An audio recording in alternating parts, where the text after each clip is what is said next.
ಬೆಂಗಳೂರಲ್ಲಿ ಐಷಾರಾಮಿ car drifting ಪ್ರಕರಣ ಸಂಬಂಧಪಟ್ಟಂತೆ ರಿಕ್ಕಿ ರೈ ಪರ ವಕೀಲ ನಾರಾಯಣಸ್ವಾಮಿಗೆ ತಿರುಗೇಟನ್ನ ಕೊಟ್ಟಿರುವಂತದ್ದು. ಸಾಮಾಜಿಕ ಜಾಲತಾಣದಲ್ಲಿ ಕಾಲಿಳಿದಂತ ಬೆಂಗಳೂರು ಪೊಲೀಸರು ಅದ್ಯಾವ ರೀತಿ ಅಂದ್ರೆ ಬಂದರು ಬಾವ ಬಂದರು ಅಂತ ಹೇಳಿ ವ್ಯಂಗ್ಯವನ್ನ ಆಡಿದ್ದಾರೆ. ಸೃಜನಶೀಲತೆ ಪ್ರದರ್ಶನಕ್ಕೆ ಸಿಗ್ನಲ್ಗಳು ವೇದಿಕೆಯಲ್ಲ.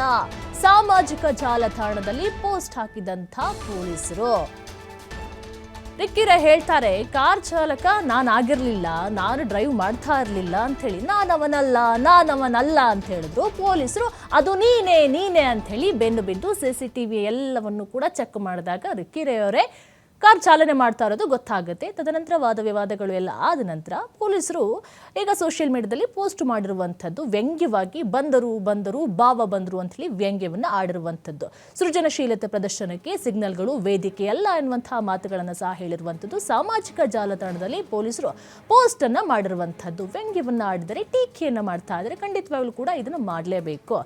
ಅವ್ರು ಹೇಳ್ತಾ ಇದ್ರು ನೋಡಿ, ಸೃಜನಶೀಲತೆ ಪ್ರದರ್ಶನಕ್ಕೆ ಸಿಗ್ನಲ್ಗಳು ಖಂಡಿತವಾಗ್ಲೂ ಕೂಡ ವೇದಿಕೆ ಆಗಿರೋದಿಲ್ಲ. ಐಷಾರಾಮಿ ಕಾರ್ ಇದ್ರೆ ಅದು ಅವ್ರ ಹತ್ರ ಇರುತ್ತೆ, ಎಷ್ಟೇ ರಿಚ್ ಪರ್ಸನ್ ಆಗಿರ್ಬೋದು, ಎಷ್ಟೇ ಹಣದೊಬ್ಬರ ಇರಬಹುದು, ಆದರೆ ಸಾರ್ವಜನಿಕರಿಗೆ ಕಿರಿಕಿರಿಯನ್ನು ಉಂಟು ಮಾಡಬಾರ್ದು. ಅದು ಪಬ್ಲಿಕ್ ಪ್ಲೇಸ್ಗಳಲ್ಲಿ ಇಂಥ ಕೆಲಸಗಳನ್ನ ಮಾಡಿ ಅದು ನಾನು ಮಾಡಿಲ್ಲ ಅಂತ ಹೇಳಿ ಹೇಳ್ತಾರಲ್ಲ, ನಾಚಿಕೆ ಆಗೋದಿಲ್ವಾ ಅಂತೇಳಿ ಒಂದು ಕಡೆ ಜನ ಉಗ್ದಿದ್ದಾಗೋಯ್ತು.